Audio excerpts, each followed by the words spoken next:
दोस्तों, स्वागत है आपका वर्धा यूट्यूब चैनल पर। दोस्तों, किसी भी राष्ट्र के विकास को जब देखा जाता है तो उसको देखने के दो वर्तमान में पैमाने सबसे मुख्य हैं। एक तो वो कितना परमाणु शक्ति संपन्न है और दूसरा अंतरिक्ष में उसने कितनी सफलता प्राप्त की। दोस्तों, इसी को ध्यान में रखते हुए भारत के वैज्ञानिकों ने 7 नवंबर 2020 को एक महत्वपूर्ण सफलता प्राप्त की और PSLV C49 के जरिए EOS-01 को उपग्रह को लॉन्च किया और उसके साथ ही साथ 9 विदेशी उपग्रह भी हमारे देश की धरती के द्वारा लॉन्च किए गए। तो आज हम लोग इसमें समझेंगे कि PSLV C49 क्या है और EOS-01 उपग्रह क्या है और ये किस तरह हमारे देश के लिए कार्य करेगा।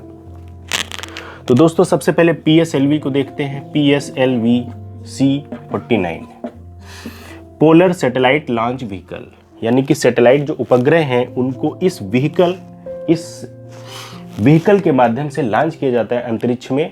ये उपग्रह को ले जाने के लिए एक तरह से उपकरण का कार्य करता है और दोस्तों, ये अंतरिक्ष में जाने के बाद वापस नहीं आता है, ये नष्ट हो जाता है उपग्रह को उसकी कक्षा में छोड़ने के बाद।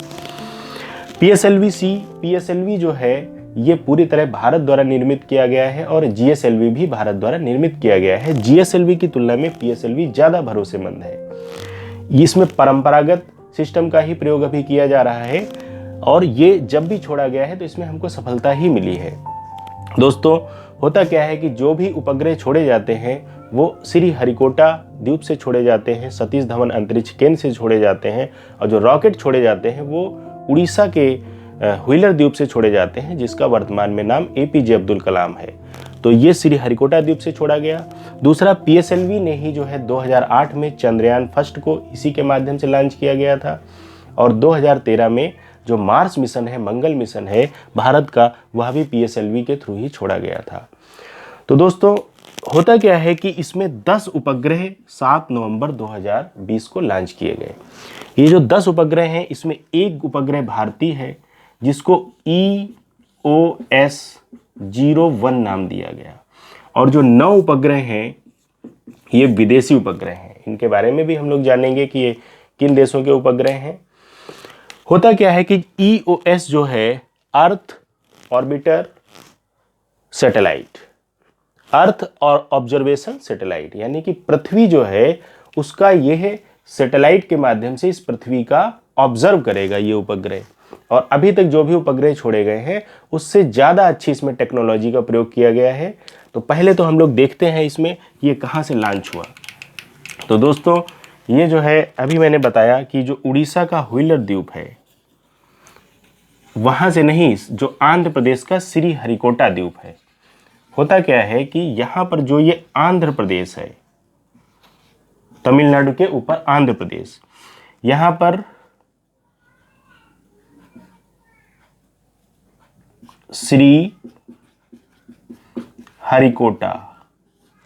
सतीश धवन अंतरिक्ष केंद्र है। उपग्रह यहीं से लॉन्च किए जाते हैं भारत में और यहाँ पर पुलिकट लेक है,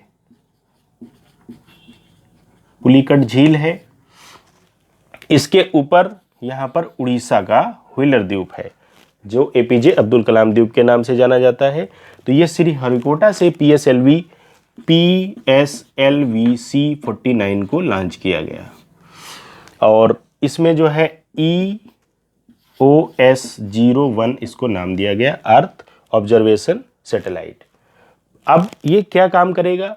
ये जब पृथ्वी के ये उपग्रह जाएगा और पृथ्वी के चारों तरफ चक्कर लगाएगा और इसका जो केंद्र बिंदु होगा वो हमारा भारतीय उपमहाद्वीप होगा, यानी कि इसके माध्यम से हम जो है अपने जो हमारी पाकिस्तान है उसका जो बॉर्डर है, जो चीन है उसका बॉर्डर है और जो भारत के अंदर है, यानी कि सैन्य सुरक्षा दृष्टि से भी हम इसका इस्तेमाल कर सकते हैं। अपनी सीमाओं को भी इसके माध्यम से हम अच्छे तरह से मैपिंग कर सकते हैं। एक तरीके से इसमें जो कैमरे लगाए जाते हैं तो उसमें क्या होता है कि इसके जो कैमरे हैं वो बहुत अत्याधुनिक हैं और जो रेडिएशन है, रिमोट सेंसिंग विधि का इसमें प्रयोग किया गया है। इसमें क्या होता है कि जैसे इसके बीच अगर कोई बादल आ जाता है या सूर्य का प्रकाश कम है, फिर भी जो है इसके माध्यम से हम चित्र को देख सकते हैं, पृथ्वी को देख सकते हैं। इसकी ये खास बात है। पहले क्या होता था, जो इससे पहले उपग्रह छोड़े गए हैं उसमें यदि उस सैटेलाइट के बीच में अगर कोई कैमरे के बीच में मौसम सही नहीं है, बादल बन गया है या सूर्य का प्रकाश कम है, तो उस जगह का चित्र जो है हम अच्छे से नहीं ले सकते थे। लेकिन इसमें ऐसा नहीं है, इसमें किसी भी तरह का मौसम हो, रात हो दिन हो, सूर्य का प्रकाश कम हो ज़्यादा हो, बादल हो, हर परिस्थिति में हम जो है पूरे जो भारत है उसको इस सैटेलाइट के माध्यम से देखा जा सकता है। दोस्तों, इस सैटेलाइट के माध्यम से EOS के माध्यम से जो है पृथ्वी पर जो वनस्पति है, जो वन है, पेड़ पौधे हैं, झीलें हैं, नदियां हैं, उनको भी ऑब्जर्व किया जा सकता है, क्योंकि ये इसका काम ही है पूरा जो भारत है उसको इसके माध्यम से निरीक्षण करना। एक तो इसका ये फ़ायदा है। अब दोस्तों हम लोग देखते हैं कि वो 9 उपग्रह कौन से हैं जिन्हें PSLV C49 के माध्यम से छोड़ा गया, क्योंकि ये भी एग्जाम में पूछा जा सकता है। और हम सब के लिए बहुत ही खुशी की बात है कि हमारे देश में, हमारे देश की धरती से विदेशी उपग्रहों को भी इस रॉकेट के माध्यम से लॉन्च किया जा रहा है। तो उसमें एक तो अमेरिका है, यानी कि अमेरिका है, USA है, और दूसरा जो है लिथुआनिया देश है, और जो तीसरा देश है वो है लग्जमबर्ग। तो आइए इनको हम लोग मैप में पहले देखते हैं। यूरोप के 2 देश हैं,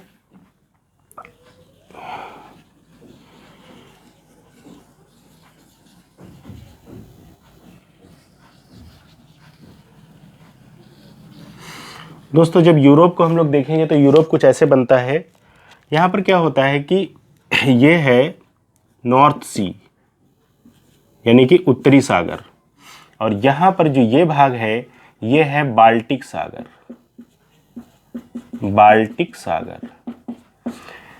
बाल्टिक सागर का एक देश है, और एक देश नॉर्थ सी के पास यहाँ पर लग्जमबर्ग है, यानी कि बेनेलक्स बोला जाता है, बेनेलक्स में बेल्जियम, नीदरलैंड, लग्जमबर्ग 3 देश आते हैं। तो लग्जमबर्ग जो है इसका सैटेलाइट हमने लॉन्च किया है PSLV C49 के माध्यम से। और बाल्टिक सागर के जो देश हैं उसमें लिथुआनिया जो देश है,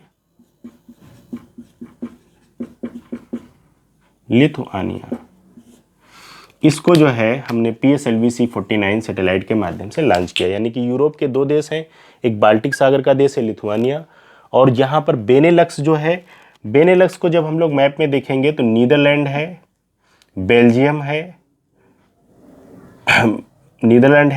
है और लग्जमबर्ग है। ठीक है, इसको मैप में जब देखोगे आप तो इधर इसके एक तरफ फ्रांस है और दूसरी तरफ जर्मनी है, यूरोप का देश, और ये नीची भूमि का देश भी कहा जाता है। तो ऐसे आप याद कर सकते हैं, लग्जमबर्ग का एक उपग्रह, यानी कि बेनेलक्स जो 3 देश आते हैं उनका एक उपग्रह, और बाल्टिक सागर में जो देश हैं, एस्टोनिया है, लिथुआनिया है, लटविया है, तो उसमें लिथुआनिया जो देश है उसके उपग्रह को हमारे देश के द्वारा लॉन्च किया गया।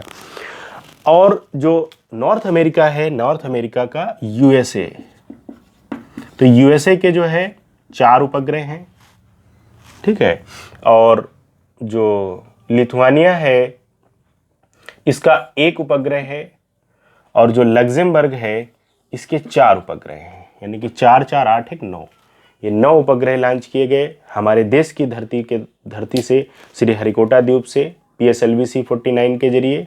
और एक जो है हमारे भारत का उपग्रह है EOS-01। तो दोस्तों ये बहुत ही इम्पोर्टेंट है, एग्जाम में यहाँ से प्रश्न भी पूछे जा सकते हैं, इसलिए हमने आपको ये वीडियो के माध्यम से बताया। Thank you.